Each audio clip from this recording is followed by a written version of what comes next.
Thank you, Gavin. Before I begin, I just want to acknowledge the traditional custodians of this land, the Yagara and Turrbal peoples, and I also want to extend my appreciation to the State Library, the Saganto Foundation for their donations, the project contributors who can't be here with me today, and also the foundational works of the early anthropologists who played a huge part in this project. Ursula McConnell, Dave Thompson, and later Peter Sutton. On the screen here, you can see the Arakoon-based project contributors, and so I just want to acknowledge them one by one. In the top right, we have Sissy Dorothy Puchamunka. She's a Winchinum and Uplich woman, a senior elder in Arakoon. We have senior family members, Uncle Richard Onangaya, who's Wikwai and Wanam, and Uncle Lyle Kawanka, who is from the Winchinum clan. And then we also have Nanny Marie Kalkiora, who is a Putch woman, and she's also a song woman based in Arakoon, so highly respected within the community. Here we have the Napranum contributors. So we have Kuku Richard Barkley, who is a Thainakwit elder, and I'll make special acknowledgement of him further on. Mum Constance Bandakucha, to the Putch clans, and then also my mother Fiona Wira George, who has connections to Wikwai and Alnyath Langyath. So this project explores Indigenous systems of healing, not just as a standalone practice, but as something that's connected to kinship, to custodianship, to spiritual and country obligations. And so this knowledge has been passed down through the generations. Where it has been lost, we have had the opportunity to access some of the early works of those anthropologists that I mentioned earlier. And so this research aimed at understanding Indigenous health and wellbeing frameworks across Western Cape York, so that's Napranum, Weipa and Arakoon. And so speaking to the intergenerational transfer of knowledge, I just want to acknowledge my lineage here. So on the right-hand side of the screen is my great-great-grandparents, Richard Kalinda and his wife, Olnyalit Kalinda. Richard was an Alnyath Langyath man who used to travel to and from Weipa regularly. So this was over a day's walk, and he would go to and from the missions. On his last visit over to Arakoon, he was caught in the Arakoon mission and wasn't allowed to go back to the Weipa mission. And so he married my great-great-grandmother, who I'm named after. And you can see they are holding my great-grandmother, Jean Georgia Wampin, in that picture. You can see my great-grandmother, Jean George, in the middle picture there in the pink shirt, so that's her as an adult, with her husband, Roy George, and my grandmother, their daughter, Annie Bandakucha, and then there's myself and my mother. And so going through this intergenerational transfer of knowledge and this patrilineal connection to country, my connections go back to the Alnyath Langyath through my great-great-grandfather. As his daughter, her primary clan affiliation was to his clan group, but then my grandmother, her primary affiliation was to Mbaiwum Troch through old Roy George. And so because my mother was born to Annie Bandakucha, we claim Mbaiwum Troch, but because she was raised by my great-grandmother, we also claim Alnyath Lingathi or Langnath. And so it's important to position myself on country and acknowledge the various clan groups and information that has been shared throughout this project. So traditionally, the patrilineal affiliation to country was followed as that's where your totemic ancestry or dreaming was assigned, was through the father.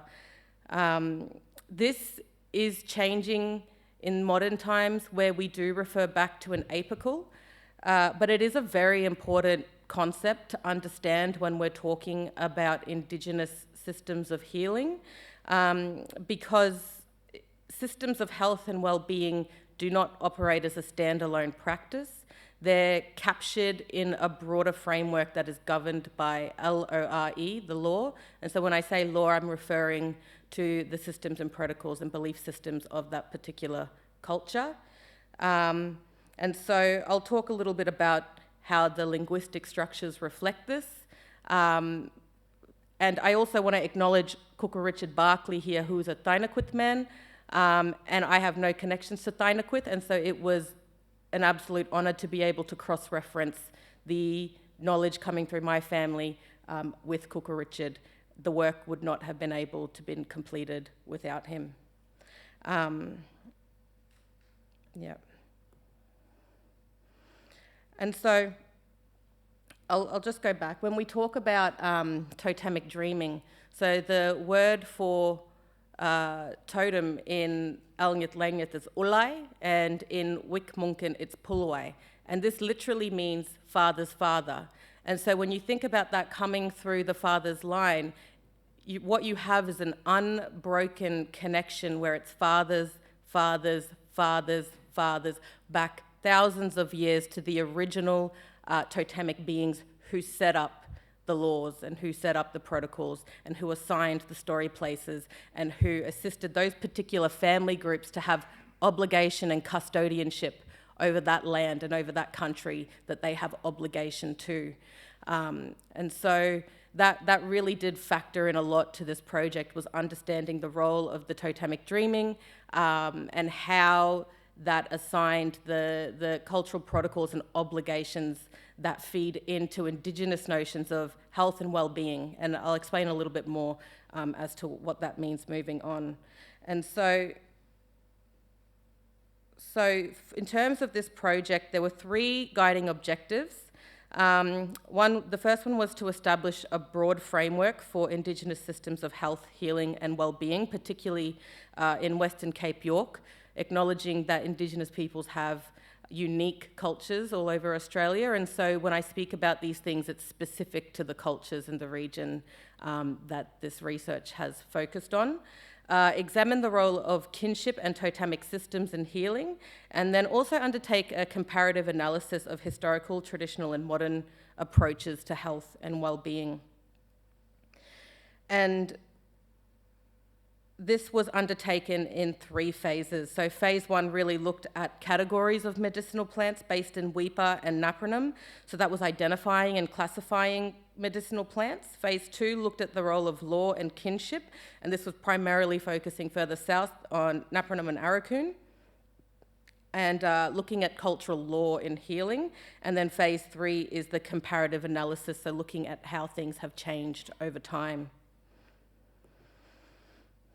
And so I just want to set the tone by asking you to take a moment to look at this image on the screen. So this image here is a still that was taken from one of the recordings on country. And so this is in Aurukun as we approach the Watson River. And it really represents something much deeper than landscape. And it really provides an opportunity to explain this concept of living in 2 worlds. And so if I asked you what you saw in this image, you might describe trees, you might describe the leaves, the dirt, or even specific species of plant that you see. But going on to country with my uncles, they were able to identify a multitude of natural foods, medicines, and resources. They pointed out ant beds, that is something that can be used for cooking, and also medicinal purposes that I'll speak to later. They identified leaves and bark for cooking and seasoning food. They picked out fruits and nuts, not just for eating, but also for making a type of milk. This is something that was not only consumed by adults and children, but was also used as a substitute for mothers who could not produce breast milk. They saw sources of hydration beyond water. They described how you could identify the plants or the trees based on the shape of the trunk, which had a liquid that could be used to hydrate, something that's essential when out hunting or foraging, where water isn't always available. And so it became clear that throughout this project that water isn't necessarily the primary source of hydration. So there's a mixture of plant liquids as well as specific medicinal plants that are antidiuretics. So these are plants that prevent sweating or urination. They enable the body to retain moisture and stay hydrated for longer. And so where there is a scarcity of water, you would be able to access liquid from the trunks of trees. you would be able to take antidiuretics to retain moisture and identify other sources of mineralization and performance-enhancing foods or natural resources. And so this was especially important in the harsh landscape of Cape York, which has quite extreme conditions. We have a wet, dry climate, and particularly during the dry season, it can be quite, the land can be quite dry and hot. And so all of this knowledge and all of these resources were available just within this one small area, where if you didn't have that knowledge and you found yourself stranded there, you might think, how would I survive? But they were able to look at this and see more than enough to stay hydrated, to eat, to have medicine. And that's just the surface layer of it. It goes much, much deeper into into protecting story places and that connection to country. And this was only a few meters back from the river systems, which opens up an entirely new ecosystem of different types of plants and sea life. And so this is especially important to understand when we talk about this concept of living in two worlds, where it is often framed around managing expectations and responsibilities of both community and modern society. And even though this is true, it also relates to the way that you view life itself, that you perceive life itself. And so there's a way of seeing that comes from a system that's built through institutions and built through textbooks. But recognizing that this system that we all live in exists because it exists in our hearts and minds and we maintain it. And so when it comes, there's another way of seeing the world as well. And this lens comes from a culture that has arisen out of the natural order, that is more in alignment with the natural order and with the, I suppose you could say, the circle of life. So this perspective recognizes that everything, people, plants, animals, water, land, and the spirits are all interconnected. And so this acknowledges that country is not just a place, it's not just landscape, but it's a living entity. And so this knowledge and perspective is embedded within the relationships, within kinship structures, within songlines, within stories, within ceremonies. And in this way, healing and health is not just about addressing biomedical concerns, where illness through the Western lens can be viewed as a physiological imbalance. Illness through the Indigenous lens is viewed as an imbalance that extends beyond the human self. And so this is the foundation of Indigenous healing systems. At least that's what I found so far. Also acknowledging that this is a huge body of work that requires years and years of research. And this is really just foundational and high level. And I really just want to acknowledge that the complexities of this field. But at a high level, this explains why plants are not simply seen as resources, but as kin, as why land is not owned, but it belongs to those who carry the responsibility to care for it. The same way that a child belongs to its mother is the same way that a person belongs to their country, and vice versa. And it is why health is not treated as an individual condition, but as something that is influenced by law.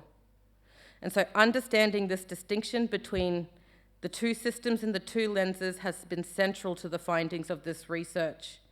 And then also in understanding the Wick protocols and totemic ancestry and how it shaped the way that healing practices were recorded and shared. And so going back to that patrilineal connection, ancestry, back to the totems,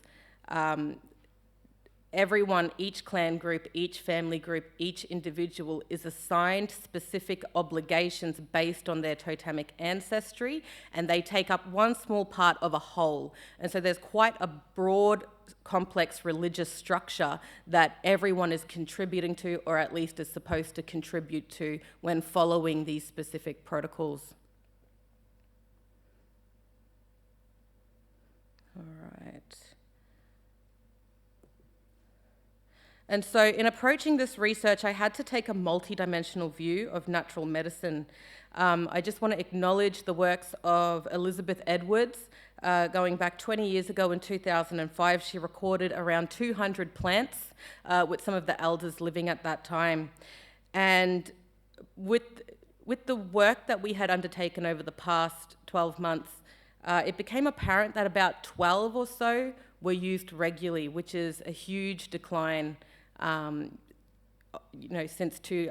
of the 200 plants that recorded 20 years ago. And so this project has highlighted a loss of knowledge, but in bringing the records to the attention of elders, they became quite excited of the opportunity to go through one by one, which obviously will take quite a bit of time, and identify where the knowledge still exists or where there's an opportunity to revitalise that cultural knowledge as well. And so finding this record has been incredibly valuable, and it's probably one of the most exciting outcomes of this project. Oops. And so I just want to highlight one of the primary medicinal plants still in use today. This one is used all across Western Cape. It came up repeatedly. Some of the elders will drink this every day. The Wicmunken term is mom. Its botanical name is Casita filiformis, and it's a coastal vine. It's an anti-inflammatory. It's incredibly powerful, and it's used in multiple ways, both internally and externally. So I have personally used this one, and its effects are almost instantaneous. The plant produces edible fruits that children love to eat. The vine produces a gel-like substance that can be extracted and applied immediately. And then there is also a drink or a wash that takes about 8 to 10 hours to prepare. So there's quite a number of applications for this plant, some of which are medicinal and some are ceremonial and spiritual. And so this plant is deeply valued within community. Sissy Dorothy, who I showed earlier, she, as a senior elder, she attributes her ongoing health, to drinking this plant every day.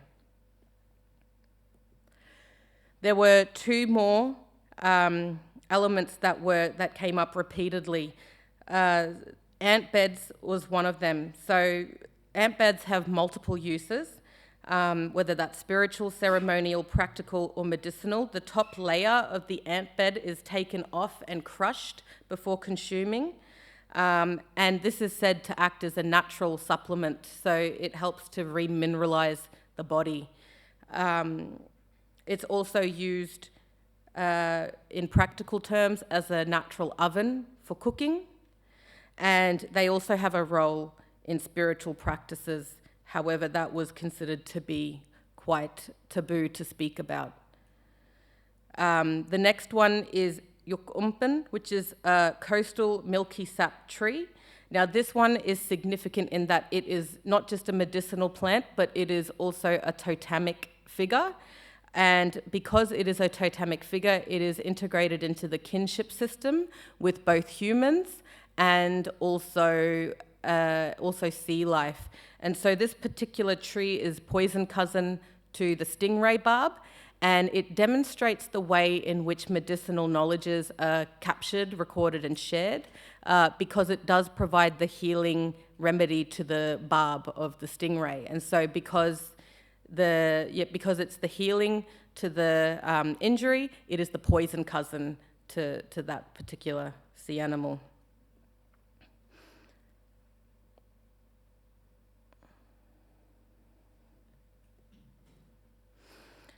And so just based on what we have found so far, the use of plants tends to fall into 5 primary categories, and similarly 5 key elements make up the broader framework of health and well-being.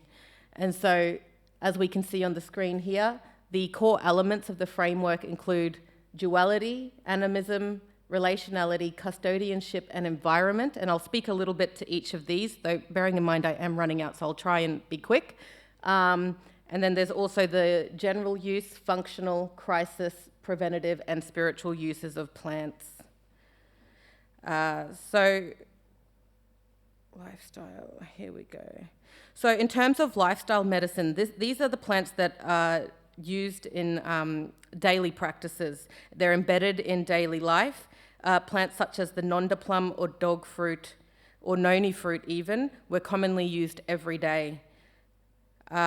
This process is not limited to the use of plants, but also includes cultural protocols, such as kinship-based dietary practices, and this includes young girls or pregnant women avoiding big meat. So this is meat that is very oily.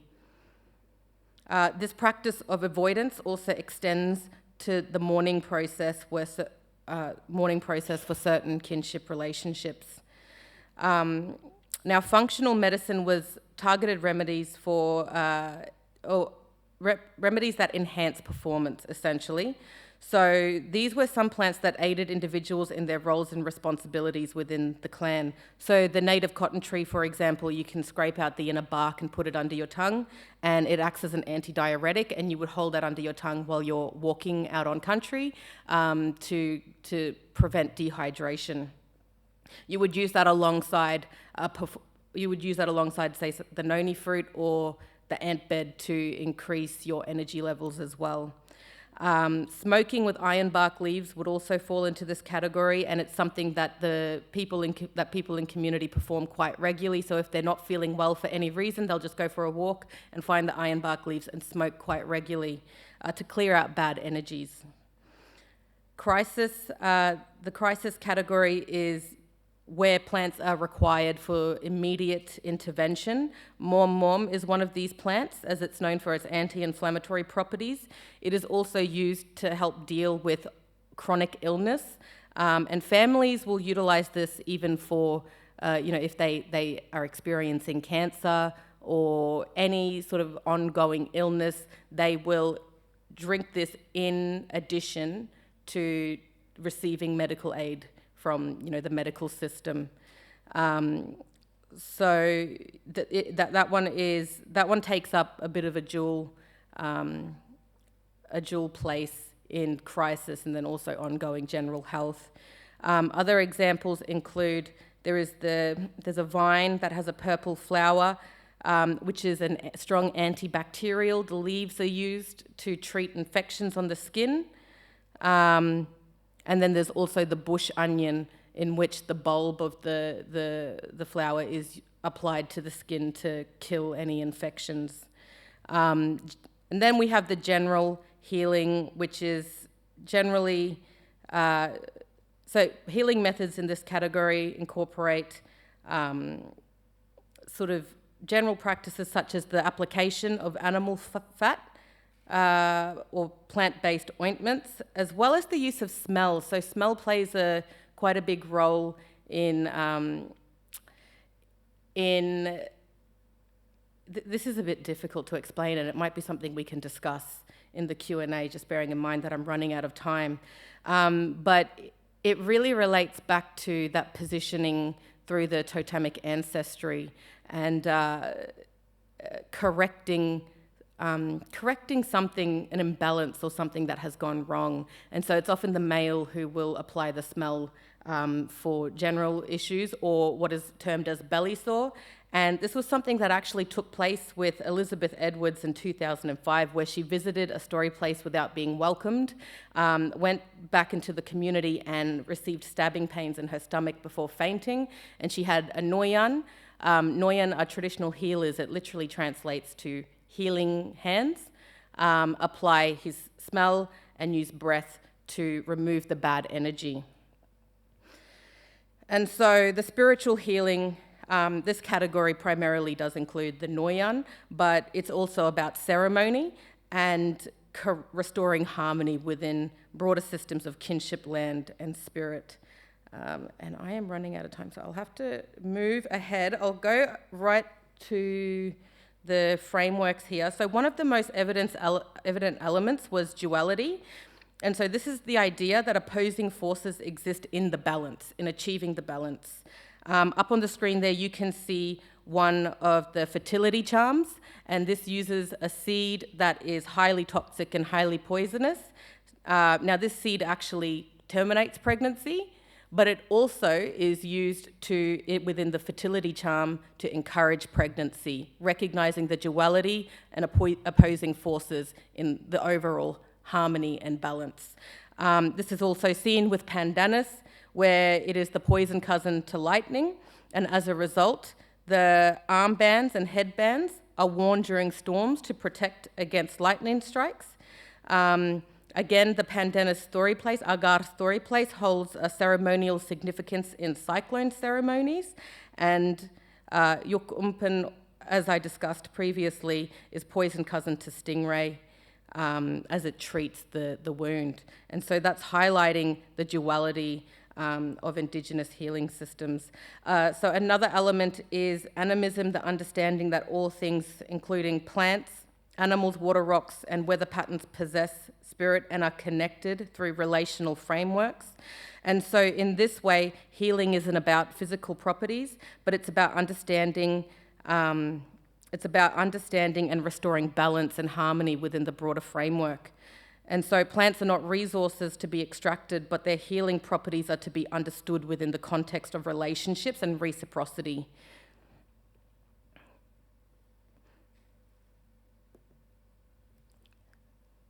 Relationality, so this is the idea that health is maintained through relationships extending beyond individuals to include plants, animal, land, and spirit. And so healing is not an isolated process, but it depends on kinship, responsibility, and reciprocity. And it's an interactive process that requires the right conditions to be performed by the right people. So this is where illness itself is often understood in relational terms. Disruptions to social or spiritual relationships can manifest in physical sickness, and so performing ceremony is a remedy that is required to correct the disharmony that is experienced within an individual or clan group, which I think has really important implications and considerations for health and social policy in community to this day. This concept is still very much a part of the collective psyche, whether on a conscious or subconscious level.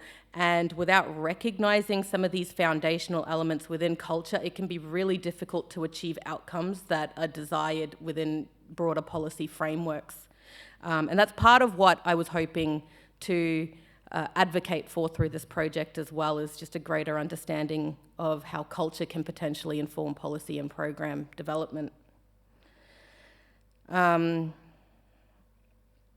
I'm 2 minutes over time. I think this is the second last one.